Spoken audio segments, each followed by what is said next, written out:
I'd like to welcome everyone to our program this evening. We have Barb Whipkey. She's the owner of the Wild Birds Unlimited store in Lexington Park, and she's joining us from her store. Tonight, she's going to be talking about hummingbirds. Welcome, Barb. Thank you. Hi, everyone. Thank you for joining us this evening. A lot of you have probably already met me either in person or on one of these Zoom talks. So I'll just real quick let you know I've been a bird nerd forever. Feeding the birds has always been a hobby of mine. Our reason for opening our Lexington Park store was it was going to just be a retirement hobby job for us when my husband was ready to retire. And then that kind of grew. After a couple years, we doubled this store in size. Weekends here, we're still shoulder to shoulder people. So we started looking to see where our customer base was coming from. And we had a lot in the Charles County, just across the Virginia line. So we chose LaPlata as our second nest. So for those of you who shop in the store, you can shop in other store. If you're in our club program, just let us know you shop the other store and we'll swap your points around and keep you updated as best we can. So if you shop LaPlata and you're down this way, feel free to stop in or vice versa. So I am going to share my screen for most of this presentation, and then I will pop back on when it's time for questions. So hummingbirds, this is one of the hummingbird setups in my backyard. You've probably seen how the hummingbirds like to hoard. So if you're only setting up 2, 3, 4 hummingbird feeders, I would not set them up this way. Spread them around, keep them out of sight of each other, a bush between, a tree between, front yard, backyard. You'll see a lot more activity if you space them out. So in addition to these ones, I also have a lot sprinkled throughout the yard, front, back. I have found by putting them this way that I also get a crazy amount of activity there. As we go into later summer and the nesting season has ended, they aren't quite as territorial. So this would have been later summer when they were a little more willing to share, maybe even after the males left. When it's time to migrate, our males go first, our females go next, and then any of the juveniles that were raised will go next. So when you get to, you only have those juveniles left, or even some females, it's not quite as aggressive out there. So, but adding a variety, you can put some feeders together, spread them out, set them up different ways. The more feeders you have, the more hummingbirds you will have, as long as you do put that space between them. So this is just another angle of that same setup there. And this one's a little video here. Whoops. That's turned sideways for some reason. So everybody just lean and you'll be able to watch that one. Let's see then, but so anyway, lots of activity there in the chattering and all that. Hummingbirds here, we get all the time people say, yeah, I have 4 different kinds of hummingbirds. I'm sorry, you don't. In the summer, it's the ruby-throated hummingbirds. It would be almost unheard of that you have a different type of hummingbird. What you do have is on the right side, you see that neck there with the red. That is a male. The one on the left is possibly a female. However, do you see those little dark lines down the throat? That one very well may be a juvenile. So at the beginning of the season, when you see them with the red, it's a male. If it's a white on the throat, it's a female. This time of year, once they have already raised some young, those juveniles won't have that red patch yet. So as time goes on, those little dark stripes that you see will turn into the red throat that you see. So when you're watching those hummingbirds, beginning of the year, white, it's a female. Now that we've got some young out there, I want you to watch for those throats. And if you see that striping on there, which I believe looking at that picture, that one very well may be a juvenile that just hasn't grown his little red patch there yet. So watch for that. You're going to say, no, I've got some that have black throats. Nope, it's red. It's the light playing tricks on you. You can watch that same hummingbird and just stare at that red, move around a little bit, and you'll notice that that red takes on a darker color to it. The same with the green on the back, depending on how the light's hitting it, bouncing off your angle, it can look dark, but they're all ruby-throated hummingbirds. But come wintertime, we do occasionally have some hummingbirds that will winter over with us. When we get the ones wintering over, and that's very rare, but we have seen it a little more often the last few years. Anybody that's been watching birds for a while have noticed migration pattern changes, things like that. We've all seen the changes in the weather. So occasionally these rufuses will appear and spend the winter with us. So they are going to look a little different. You'll notice right away, you're going to see just a lot more of a rusty color on them. Same little key there, that red on the neck, orange, whatever you want to call it, that's going to be your male. If you get hummingbirds anytime after October, please, please, please get pictures and send them to us. There is a hummingbird bander in the area who will very likely want to come out, if it's okay with you, and band your hummingbirds. It's a really cool thing to be a part of. Not to mention that quite often when they have been banded here, they have come back the next winter. And that little band on the leg is going to let you, when we say a band, it's basically like a little tiny piece of jewelry wire. It's a very thin little band and it has numbers on it. I don't have a clue how they can read those numbers, but it's a cool experience. 2 winters ago, I was able to participate in one that was being banded. Surprise to us, it was a black-chinned hummingbird that should have never been east of the Rockies. So how that little dude got here, we don't know. It was a juvenile male. If you look up black-chinned, they look a lot like our ruby-throated, but they've got a beautiful purple neck going on there. So it was quite the surprise when the guy got his hands on it, held it up, and we could see the little purple feathers there. So you too have that opportunity. If you see after October any hummingbirds still around, well, let me back up here. Normally I would say after October. Last year, anybody that was feeding noticed, I'm sure that our hummingbirds stayed a little longer. So probably the better thing would be to say, once you haven't seen your hummingbirds for a week, 2 weeks, somebody appears, grab a shot of that one and send it to us so we can check it out.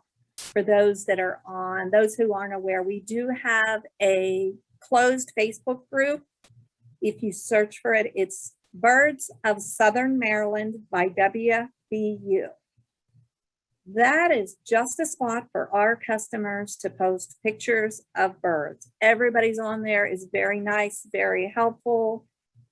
Today somebody posted, had a hummingbird in her garage, or no, it was, I think that one was in maybe a screen porch. They were just buying a house, needed help, people reaching out, helping them. Somebody will have a bird they're trying to ID, and before I ever get a chance to look at it in the evening, our other customers have helped solve the problems and that. So that's just a really fun group to be a part of.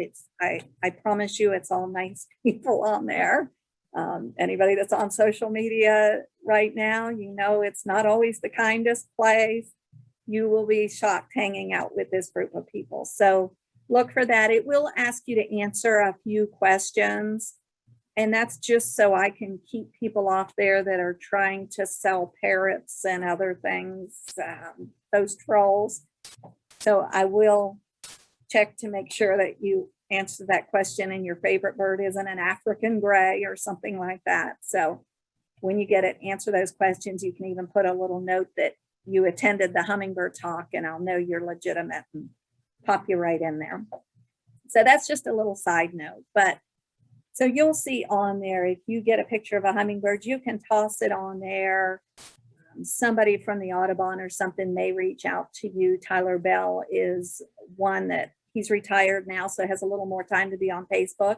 So he may reach out and coordinate with you to arrange the banding. But that's just a good, safe place to hang out with other bird lovers that are nice people. So, let me back up real quick on that Rufous hummingbird. So we're going to ask you to leave your feeders out until at least the middle of October. I would prefer you leave it out until the first freeze.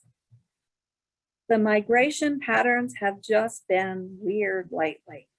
So even though your hummingbirds may have already headed south, there's other little straggler hummingbirds that needed to stay longer to fuel up that maybe bebopping through southern Maryland. And when they do, our flowers are long gone. Bugs have hibernated. So there's not a lot of places for them to find food sources. Your hummingbird feeder can be the difference between life and death with them. So definitely leave it up till that first freeze, if at all possible. Now, I don't leave all, however many hummingbird feeders I have, double digits. But I leave at least one in the front yard, one in the backyard up. So if that hummingbird comes through the backyard, he can find a food source there. You won't have to change it every 3 days like we're having to right now. So it doesn't become as big of a hassle for you to just leave that up. If you want to continue to try to see if maybe there's a little rufous hanging out in your neighborhood or something, we have heaters that can be added to our hummingbird feeders. So this is the style of our hummingbird feeder, the saucer style. Anybody that has those saucer styles, we have a heater that can be added to those. So next time you're in the store, just ask somebody to, unfortunately, I didn't grab one and bring out. They're kind of tucked away right now. There's no need for them. But it's basically just like a little Christmas tree light in an enclosed cup that hooks onto the bottom. And that little light lets off enough heat to keep your hummingbird nectar thawed. Because there's sugar in it, hummingbird nectar isn't going to freeze as quickly as water will. So a lot of people will do that, the electric ones all year long, hoping to get somebody. Other ones come and grab one if they have someone show up in their yard. But just keep that in mind. We do have those heaters if you end up needing them in both stores. Okay, so a few hummingbird facts. Typically, only the ruby-throated hummingbirds are what we have here on the East Coast. Of course, like I said, typically there's always those exceptions. And then there's those winter months. A hummingbird weighs less than a nickel. So if you think next time you have your change out, just pick up that little nickel and realize how light that is. For those who have ever fed a hummingbird and had them sit on your hand, you know how light it is. Here in Southern Maryland, we say, put your hummingbird feeders out. I recommend putting them out by April Fool's Day. Usually we don't see them until mid-April, but don't you want to be that person who gets that first one? I do, but I can almost set my clock by it. It's April 17th.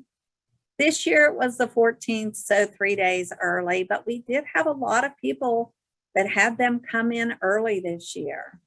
They kind of like played with our hearts. They showed up early. The first ones that come every year are just refueling and heading further north. So those first ones came and they stayed around a while because we got that crazy cold spell. So they stayed, hung out where food was plentiful. when it's cold, they're burning more calories, so they need to eat more. So they had to refuel to make the rest of their journey. So once those ones took off, it was a big lull with like nothing happening. Everybody was getting worried. And then all of a sudden, any of you that are feeding now know that it's a crazy hummingbird year right now. There is a lot of activity out there. Normally, we say late September is when they leave, but like I said, last year it was well into October and we were still seeing them. That group I mentioned, you would see, you know, Leonardtown still have a hummingbird this morning. Mechanicsville still have a hummingbird. Lexington Park. So it just became like daily tallies until sadly they did. Ultimately, all left on us. Hummingbirds' feet are used strictly for perching. So you know those doves and chipping sparrows that you see walking around your yard? You're not going to see that with the hummingbird. Those tufted titmice that you see holding their nuts and cracking them, you're not going to see that. The hummingbird's feet are only for perching. And a hummingbird lives up to 9 years. It can be, we say up to 9 years. Obviously, birds' lives are way shorter, especially shorter than we would like them to be. But they're dealing with so much going on out there. And it kind of depends. In fact, after we closed our doors tonight, we got a little wrap. Actually, we had 2 little wraps at the door. Somebody was out of bird seed. And the other one was our wildlife rehabber, Pat Tarrant, over in Calvert. So any of you who have been sending her hummingbirds, she does have 6 little tiny hummingbirds right now. She was here to get a bottle of our nectar. If you haven't tried this one, this has electrolytes added to it. Hummingbirds are very easily prone to dehydration. So she has found with those rescued hummingbirds that does exceptionally well. And she just took in several more today. So definitely keep that nectar out there. The living up to 9 years, we're making a difference by offering that food, but it is very important that those feeders are staying clean. If you're not going to keep up with keeping them clean, please just don't even put them out there. Try going with natural plants instead. You can leave those little spider webs that grow in your front porch up around your door. Consider leaving a few of those. Those hummingbirds will come right in there and choose some little treats from that all-you-can-eat buffet in the spider web.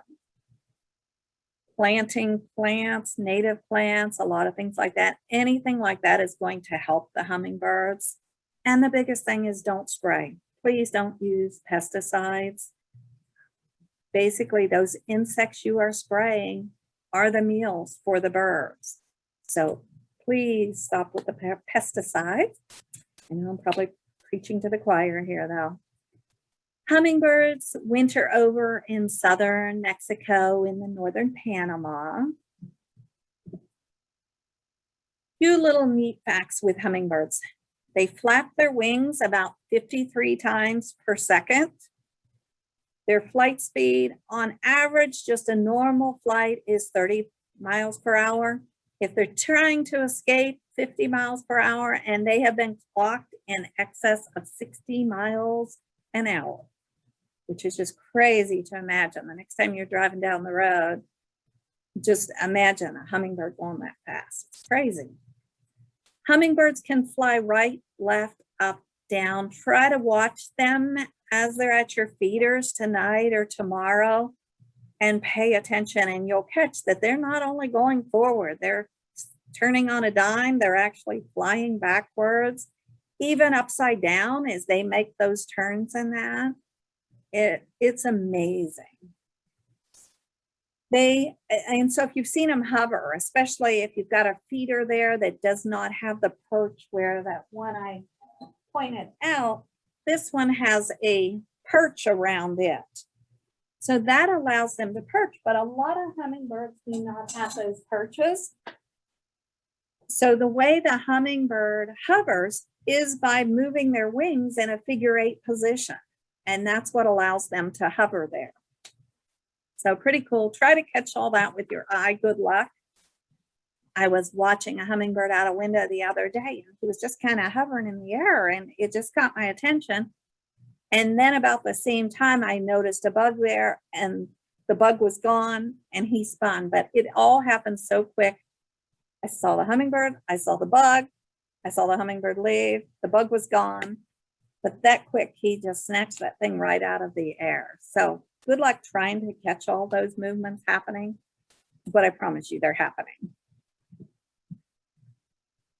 Fancy flyers. So diet.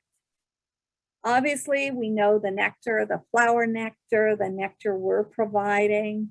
Tree sap is another one, and insects, and then pollen. This was a volunteer sunflower from a bag of choice growing in my backyard there. And I caught this hummingbird there going after either the nectar or could have been going after the insects in there. But it was pretty cool to see. A hummingbird eats about 50 times a day and in large quantities. Now, have you ever noticed when it's raining how busy your hummingbird feeders are? The majority of the hummingbird diet is insects. When it's raining, those insects aren't flying. So they're relying on our feeders and nectar sources a little more than they would be on a day like today. And then proportionately, your size compared to a hummingbird, if you drank the way the hummingbird did, you would be, every time you took a drink, that would be about a gallon of water that you were drinking. So it's a crazy amount that they're taking in, which you're probably noticing that on your hummingbird feeders right now, that you don't have to worry about it turning cloudy because they're emptying them so quickly. And then the reproduction and the life cycle. So I mentioned the male's going to get here first. When they get here, they're going to choose their territory. Every female who enters that territory, he will mate with. Then he's done and moves on to the next one. It's her job to build the nest, lay the eggs, raise the young, teach them to hunt, protect them. He's just done. That's his only purpose, is just to mate. So during his courtship, early summer, it is really cool to watch the male, to watch the whole courting, and it's just unbelievable. But during that time, as he's doing this whole mating courtship display, his wings are going to be beating twice as fast as they normally would. And then, as I said, after the mating, they separate. That's it. She's on her own. So she's going to start building a nest then. That nest is going to be about the size of a thimble or a small walnut. That's all she needs. She's going to put it up in a nest 10 to 14 feet tall in a tree or shrub. If you've ever been fortunate enough to find a hummingbird nest, you are very lucky. I've been very suspicious of some nesting sites where I believe they've nested. And I think every winter when those leaves come off, I'm going to find it, and I never have.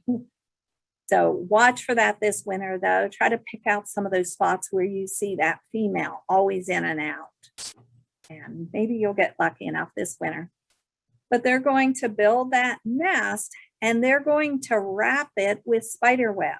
So remember those spider webs I mentioned, that if you can leave them up in the corners of your porch or wherever, you may catch them coming grabbing some of that to wrap that spider or wrap that nest with.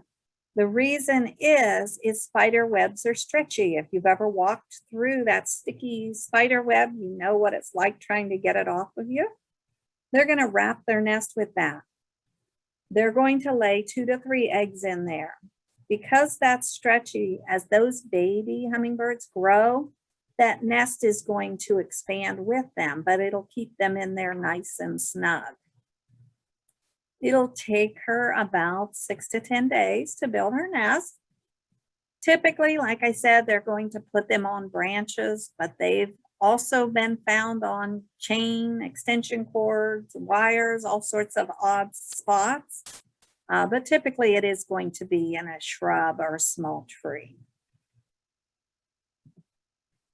She's going, in that nest she built, she's going to lay 1 to 3 eggs. 2 is the most common number. Then she's going to set on those eggs for about 12 to 14 days. Once those babies hatch, she's going to stay very near the nest.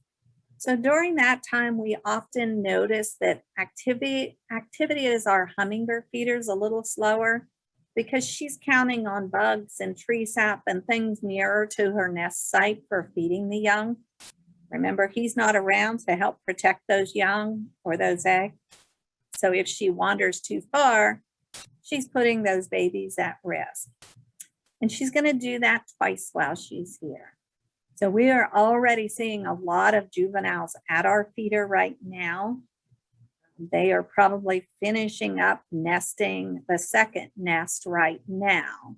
So we should see here within the next week, week and a half, our hummingbird activity get even busier. So now's a good time to add a couple extra hummingbird feeders. Again, spread them out. If you've got one on your porch, it's totally okay to add a second one nearby because it's going to get much more difficult for them to hoard those feeders. But just really try to increase your feeders. That's going to increase your activity. And then once those hummingbirds are on your GPS, they've got your address on their GPS, they're coming back next year. So you're going to keep building that population. So what you'll notice every year is that you get more and more hummingbirds coming to your feeders. So definitely keep adding, keep that nectar fresh. Once nesting's over, everybody's focus then becomes bulking up enough to make that journey south. So it gets even more important at that point to make sure that we're keeping fresh nectar out there and keeping it plentiful. And then threats. Obviously, habitat loss and destruction are the biggest threats. You know, I look out here and all I see is concrete, where this, used to be fields and grass and yards and things. So trying to plant those natives, those flowering plants, those are very helpful. As I already mentioned, and I'll mention it till I'm blue in the face, please avoid the pesticides. Small birds of prey like the American kestrel or sharp-shinned hawk will go after hummingbirds. Praying mantises. So you see in this picture, this little praying mantis. You ever see that on your feeder? Him kind of laying and waiting, go out and just kind of shoo him away from your feeders, move him to a different part of your yard because they absolutely will kill hummingbirds. You can Google it and you'll find pictures in that. I didn't want to put the really gruesome ones on here, but you will find it is a very real thing. Probably 20 times a year I get asked, is this a real picture? It is very real, sadly. So praying mantises are great, but just shoo them away from your feeders. Keeping those feeders away from bushes. So this one right here, I use this picture because you notice how close it is to plants and things. That's a great place for a praying mantis to hang out and lay in waiting. So hang those hummingbird feeders, away from your bushes and things like that. So that is a bird clock here in the background that's making hooting sounds. Snakes and lizards, definitely. I don't remember if it was I think it was in that birding group I told you about that somebody had a snake wrapped around their hummingbird feeder this year. So yeah, watch for those snakes and lizards. They will also come after them. Frogs and fish, which seems crazy. A lot of people want to put those feeders next to their pond because, oh, it looks pretty, right? But if that hummingbird feeder's next to your flat water, that bullfrog or fish can jump right up and snatch that hummingbird who's, not even thinking about a predator being there. He's just chowing down on your feeder. So really think about your placement with hummingbird feeders. Obviously, you want them where you can see them, but you want to kind of think about those little predators and how they could get to your feeders. Have them out in the open. Cats are another one. This setup here, if this particular location, if there's any feral cats around, that bush is a great place for that cat to lay in waiting as well. So get those hummingbird feeders out in the open. It's also going to help the hummingbirds to find them easier, but it's going to help predators not to be able to hide and grab them. Avoid pesticides. Have I mentioned that before? Please avoid pesticides. Planting things for the hummingbirds, red and orange, tubular shaped flowers, bee balm, cardinal flower, jewelry, trumpet creeper, honeysuckle. Those are all great native plants that you can put out there to help. You can take a hanging basket, put it out there, put that fruit that's gone overripe, pears, bananas, apples, whatever, put it out there. It's going to attract fruit flies in, and you'll see the hummingbirds all over that. So that's another good way. You'll also catch the butterflies out there on that nectar. So that's a really cool one. Think red on your feeders. So you want to look for those feeders that have red on them. You don't want to put red in the feeders. I know there's stores out there still selling red nectar.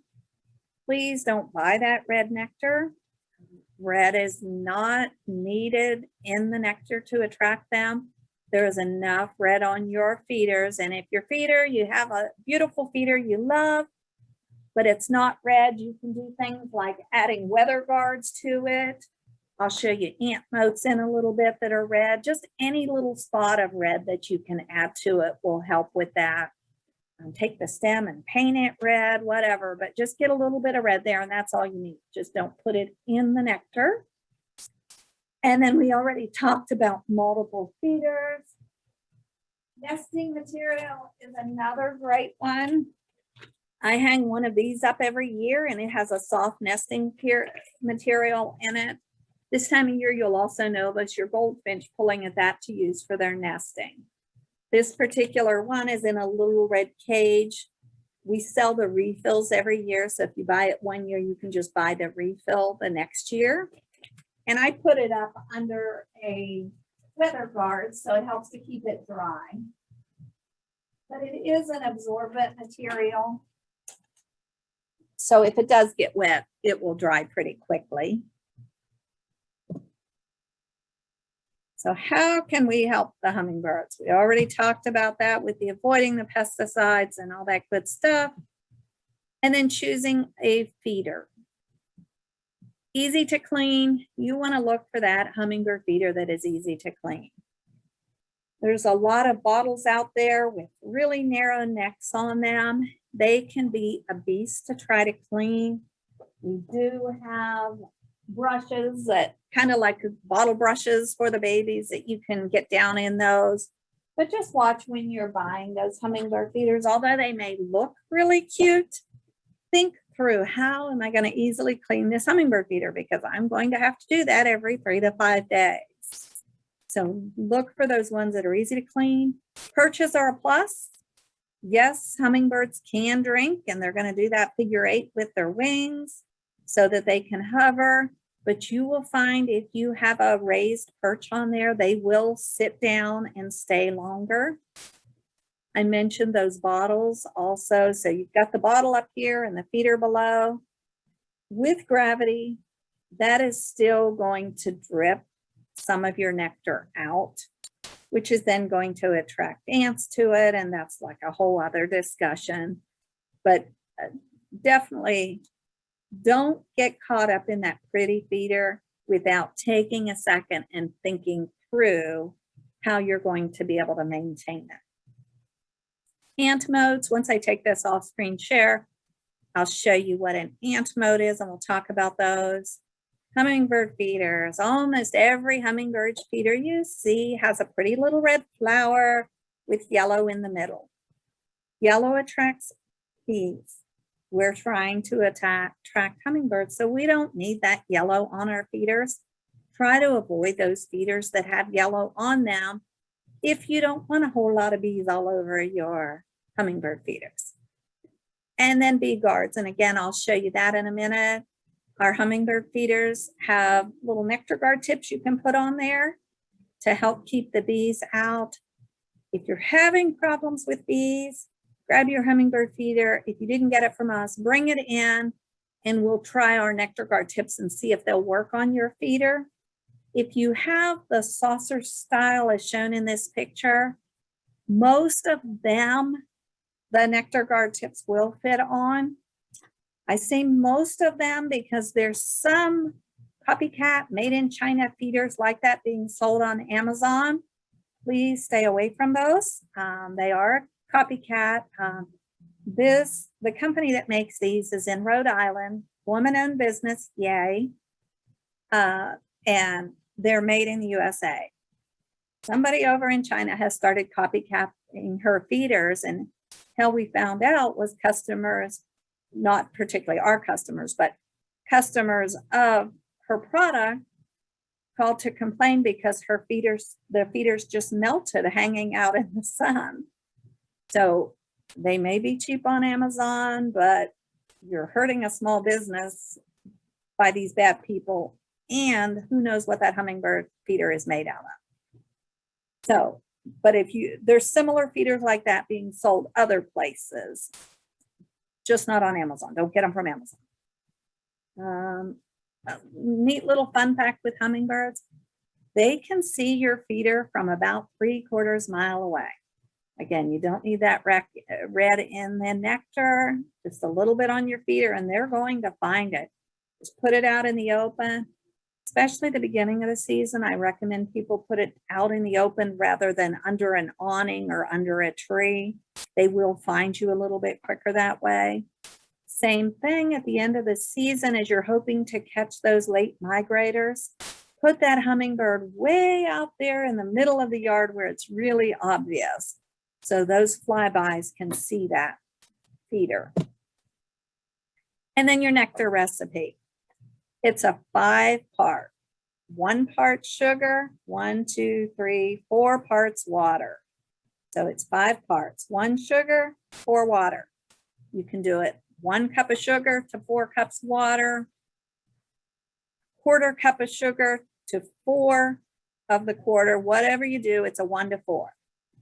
Please don't make it stronger. I know your hummingbirds may like it more. We get that all the time. My hummingbirds like it sweeter. We're trying to replicate nature. The 1 to 4 ratio is the closest we can get to nature. So please stick with that. Don't use honey, don't use organic sugar, no brown sugar.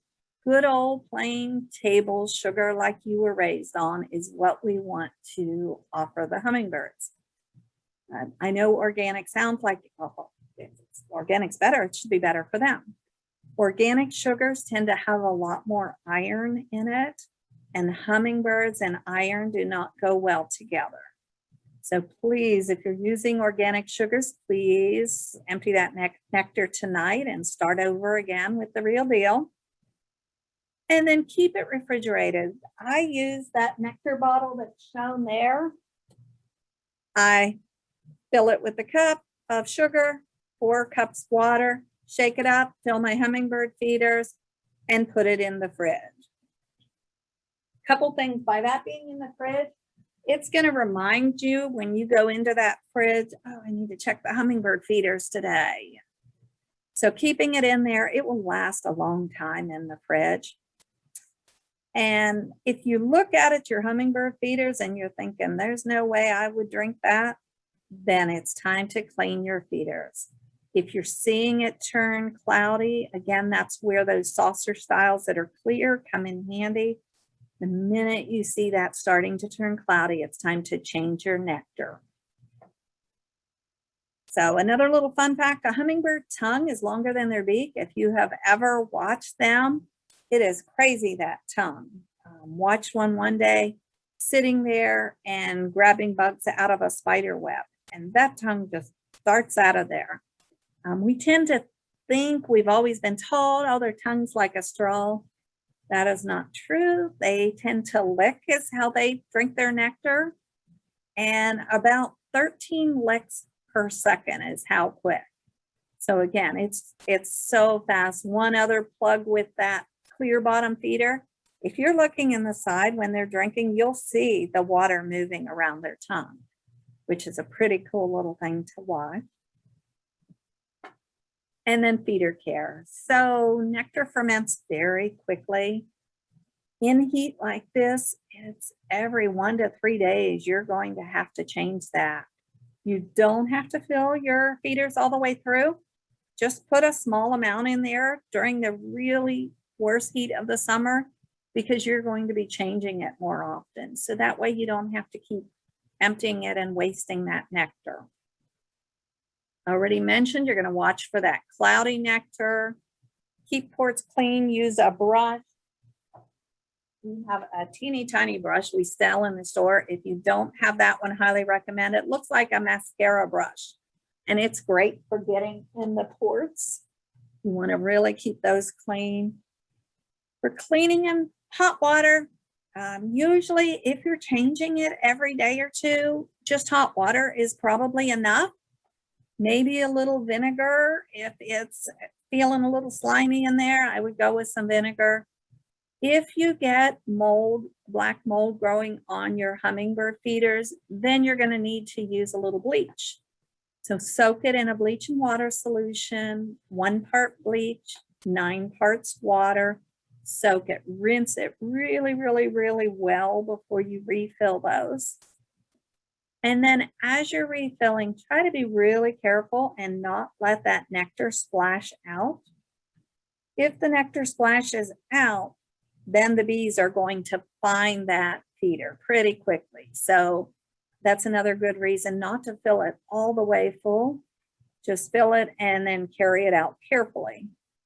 Again, if you're using the bottle style with the gravity, it's a little almost impossible to get those hung back up without splashing it out there. Maybe even take a wet cloth with you and wipe it once you have it hanging to try to help some with that.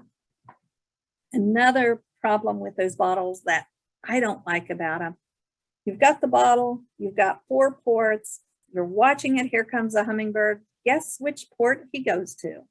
The one on the other side of the bottle, so you aren't able to watch him. So with the saucer style, no matter what port he chooses, you can still see him. And then you too can hand feed a hummingbird. So a little bit of patience and some sweet nectar and it will work. Let's see if this one's going to play right for us. This one is. So this is that feeder I was showing you. In fact, if you watch, you'll get to see a hummingbird fly backwards in this video. So I'm standing there just holding it. And that's a male we've got there. So basically I'm standing here. I've got my phone like this in front of me. If you're not recording, put some glasses on, because as he's hovering, your eyes are going to be darting all over.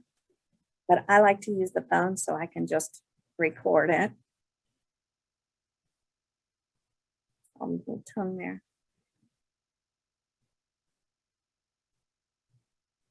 No, maybe that's not the one where he flew backwards. Okay, then the next one. This may be the backwards one. Okay, so after I started feeding them that way, then I started using these little nectar dots. Just look like this. I'll either hold it this way or just sit it in your hand this way. I'm sorry, this way. And then let's watch this one.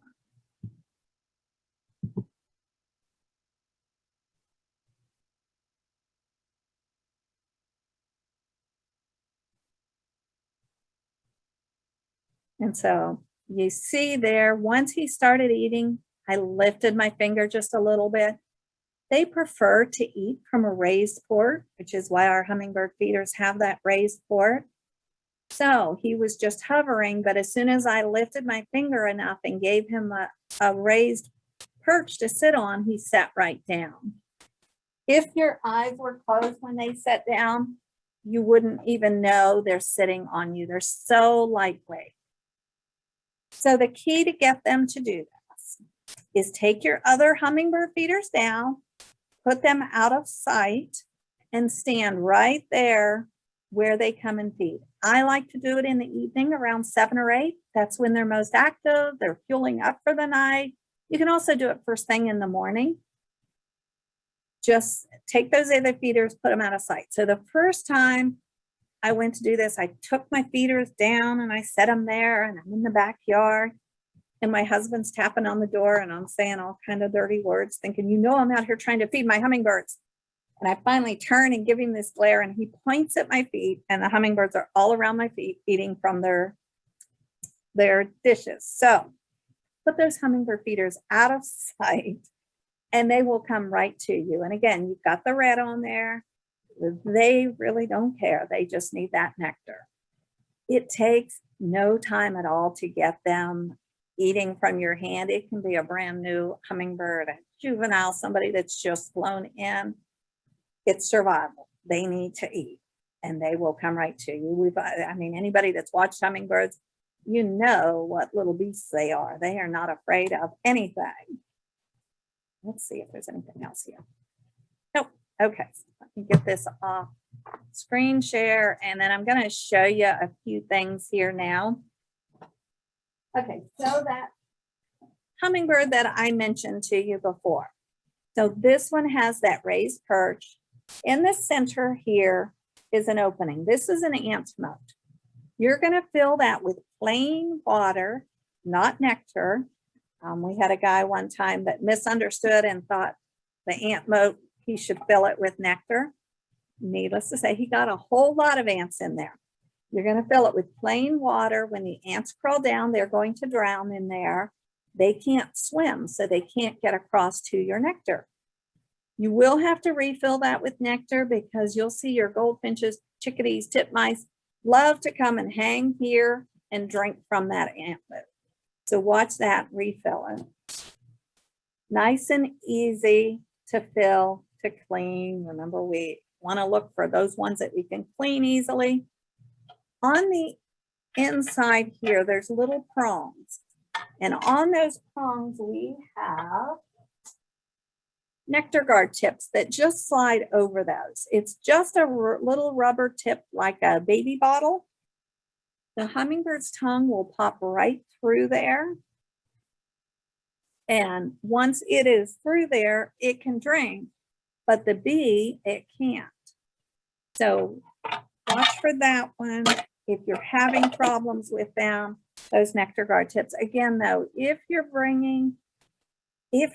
are having problems, bring the current hummingbird feeder in and we'll try and see if our nectar guard tips will fit on top of them for you.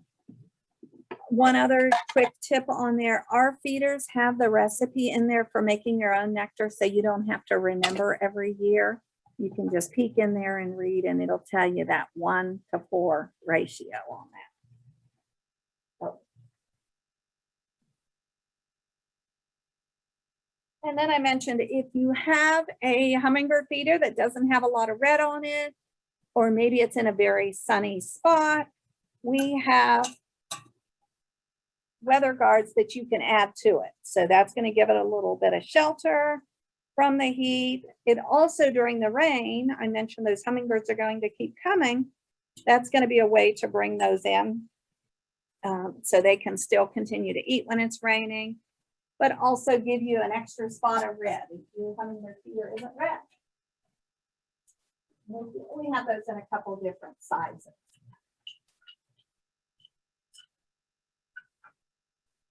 And then you already have a hummingbird feeder, but you're having problems with ants. We sell the ant moats separately, so you can just hang your feeder below. That's going to give you the water to put up there, so when the ants come, they stop right there. They don't get into your nectar. And again, that's going to add more red on to that feeder for you to attract them in.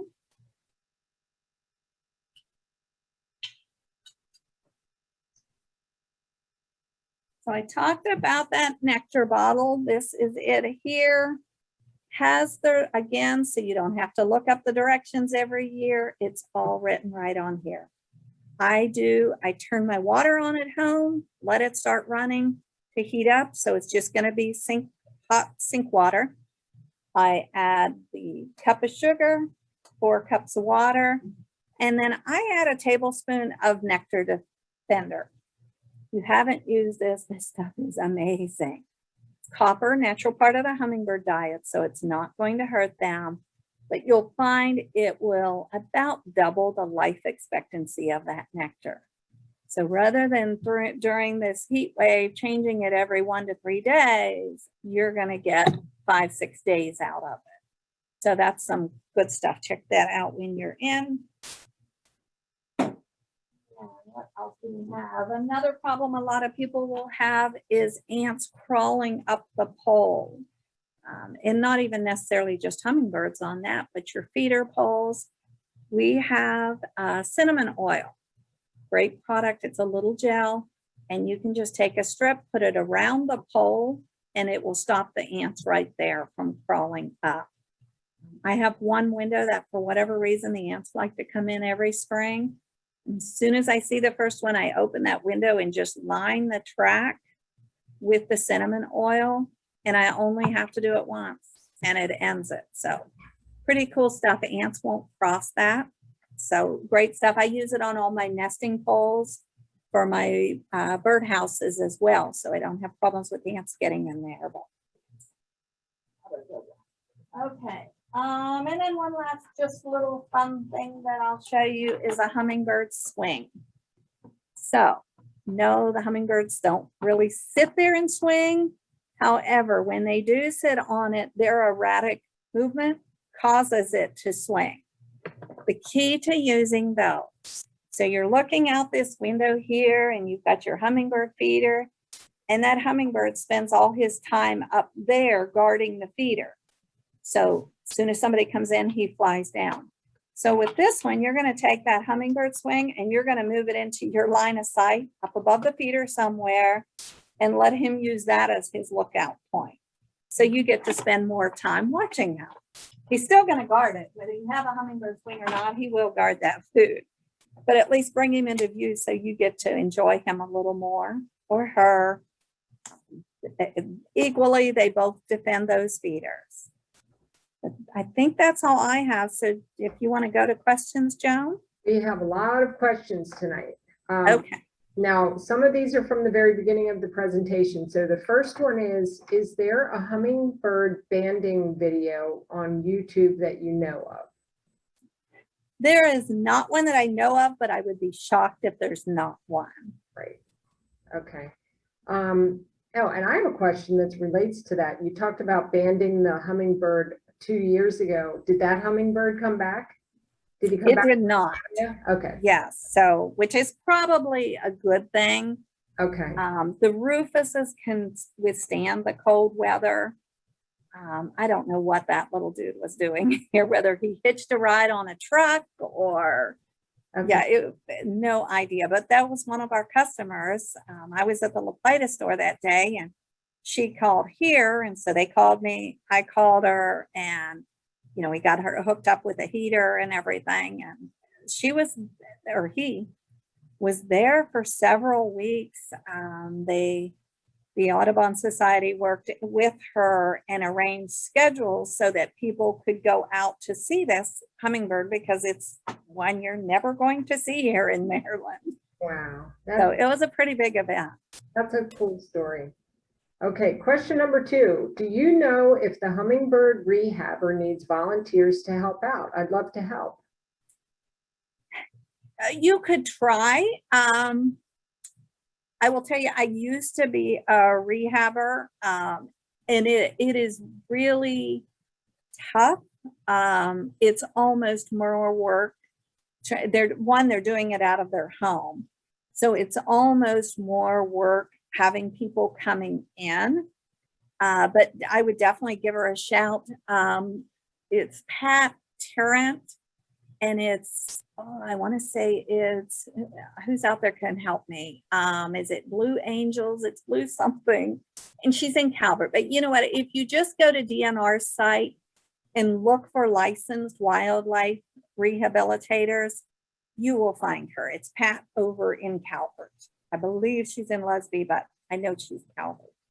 Well, along that vein, and I can look it up and put it in our follow-up email so that we can send something out. But where does one ever see an injured hummingbird? Yeah, so, okay, actually, I'm glad you asked that, because one of the most common places that hummingbirds get trapped is in garages. You know how you leave that garage open because kids are riding in and out? If you look up, you're going to see that you have a red or orange pull handle. So if you have to manually close your garage door, that's the handle you grab. Take a bag and tie around that red or orange looking handle, because the hummingbirds see that and come in assuming it's food. So often they'll find them and they can get them out. And the way you would do that is take a hummingbird feeder, go put it out there, offer it to them, and just slowly move it toward the open garage door to help direct them out. Their instinct is to fly high, and there's no exit up there. One last night, somebody found one on their porch. Again, that's where that wonderful birding group that we have came in handy. She could go in there and post a message, and we could give her a helping hand, 9-10 o'clock at night. Found one on her front porch. So just kind of gave her some information on getting some nectar into the little guy. You never want to syringe or force feed nectar or liquid into any bird. But with a hummingbird, you can a lot of times just dip their beak into the nectar and get enough into them. They're very prone to dehydration. They will dehydrate lickety split. So that one was fine, and she was able to get it to Pat. One, I believe she's them laying there. Are they just laying still? This one she just found on her front porch. Yes. Okay. One group, I believe, was a nest that came down in the storm the other day. Okay. So yeah, or window crashes is another big one. They're flying all up on your porch and chasing the other birds away, and smack. I guess I've always looked at them as flying so fast. I mean, I have other birds that have hit the window, and I never thought of the hummingbird as getting injured. So this is right. The first time I've ever heard that. It's really interesting. So thank you. It seems like there's more this year, but I believe that's because we're seeing more hummingbirds overall. So the law of average is the injured numbers will be higher. That could be too. Okay, question number 3. I have small birds trying to get water from my hummingbird feeder. What should I do? Just keep filling it. Most of them are probably coming at the nectar, but some of them will come and get some of the nectar through there. I would recommend setting up a bird bath. If they're trying to get into the nectar, it's very plausible that they don't have access to enough liquid out there. So make sure your bird baths are clean. If you don't have a bird bath, just a shallow pan of water. I know we've had some rain the last few days, but it's been a very dry summer and hot summer overall.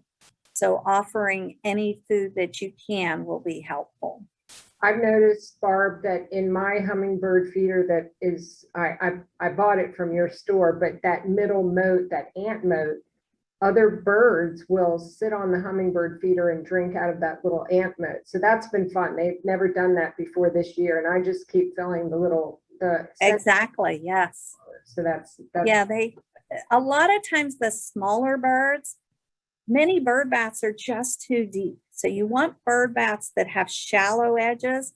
And if it's not shallow, those little birds can't get in there. So in that case, put some different, like river rocks or stones like that in there to make some different varying heights of levels in your bird bath. That's a great idea. Okay, when is the best time to hang out the nesting material that you showed us? I have it up by mid-April. And then I leave it hanging all the way through. Our last nesters of the season are our goldfinch, and they use that same style of nesting material. So actually, let me back up. I put it out probably like early March, because chickadees will also pull some of that, and tufted titmice especially. So they use the same nesting material. I mean, we've got nesting balls, several different types of nesting material that you can use. I in particular use that one because I can refill it each year, and because it has the red on it to help attract those in. But if you wanted that you really like the little llama fur instead, you can always tie a red ribbon on it, and it's going to attract them in. So it really is just what works for your situation. But yeah, hang it out early spring and then leave it through about, I would say about the middle of September. Truthfully, I just leave it up until they've used it all, because they can always use it to put in a house for roosting and that in the winter months. So I've got, like I said, I've got a weather guard on it, so it's staying dry. Do you leave it out all winter? Well, I leave it out, but they've used it all before winter. Okay, I see what you're saying. All right. Let's see. This person pointed out that the video of the hummingbird eating from the tray feeder as you held it did fly backwards in the very beginning. I noticed. Did you catch it? Okay. Yeah. I thought I had seen it when I was going over the video, but again, it's very fast. I'm glad you showed us that, because I've seen them flit around, but I've never seen one fly backwards. Yeah, and it just happens so quick that you'll notice it now, though. Yeah, probably. I'm glad you shared that. A friend of mine took a picture of an all-white hummingbird. Is this a special type of hummingbird? If it's here locally, it's probably a ruby-throated, but it's a condition called leucism, which is basically lack of pigmentation. A lot of people see a white squirrel, a white robin, or whatever. Any birds can have this, and they assume it's albino. So it is actually a little bit different than albino. To be albino, it would have to have red eyes. So this is just a loss of color pigmentation. Totally healthy. Most likely will not have as long a lifespan, but that's just because it's a very obvious target sitting out there, the white instead of the kind of camouflage look. But health-wise, it's perfectly healthy. It's just the coloring. Thanks. That's interesting. I've never heard of that.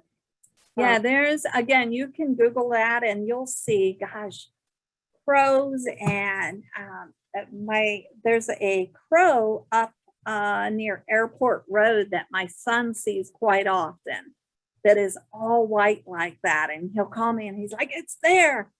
And I run up and it's not there. Oh. So that this has been a couple years now of me playing chase with this crow. You'll put every effort you can into finding that crow.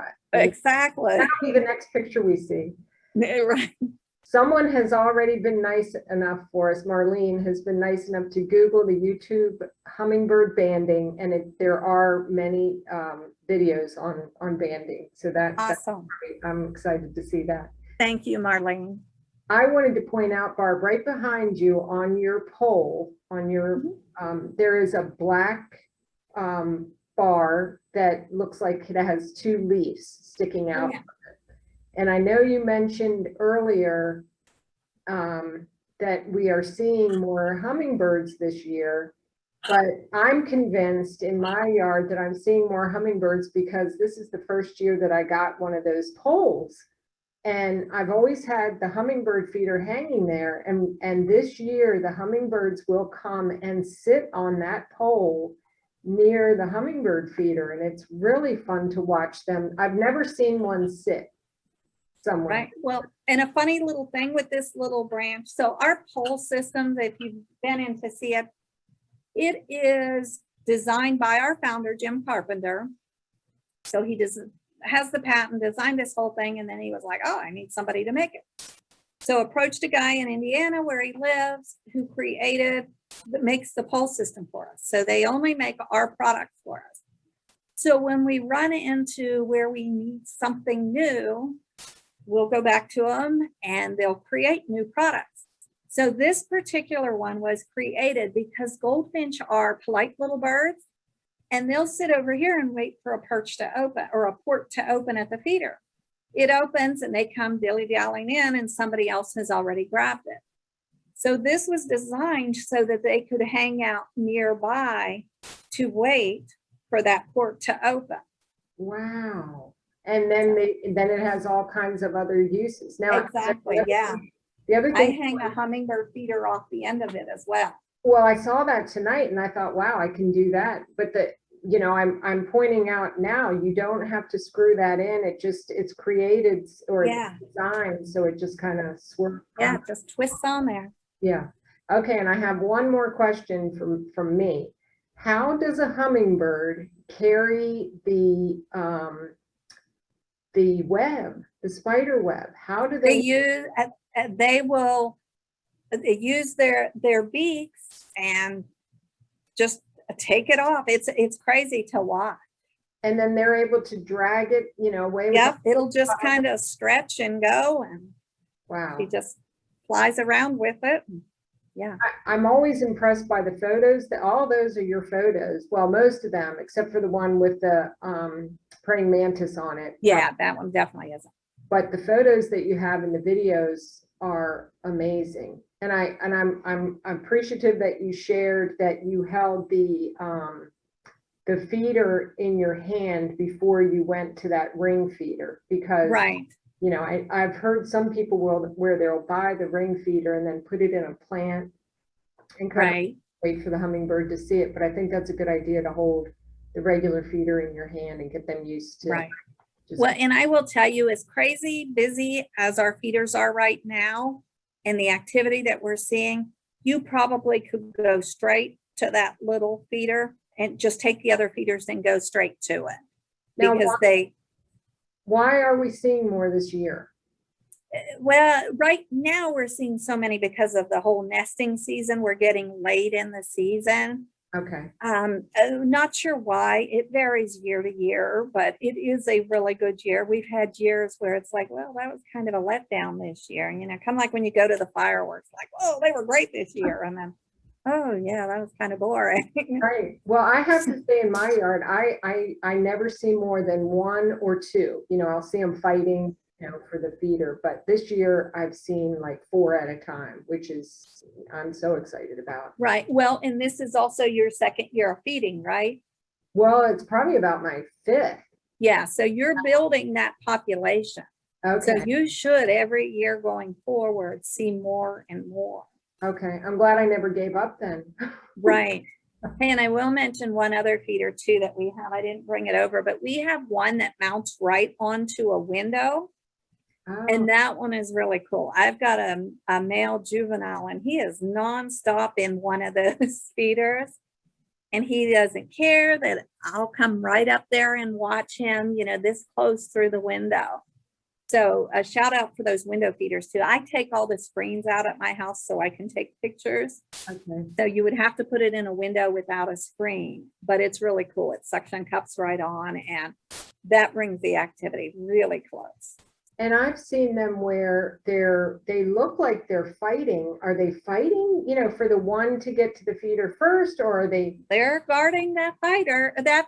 Yeah. So They're like, they are chasing that other one away. Okay. Yeah, kind of like we would do if we had our Reese cup sitting there and somebody came in for it. So they're not playing. They're not waiting. No, that's serious stuff. Get out of here. This is my feeder. Okay. All right. Well, that's interesting.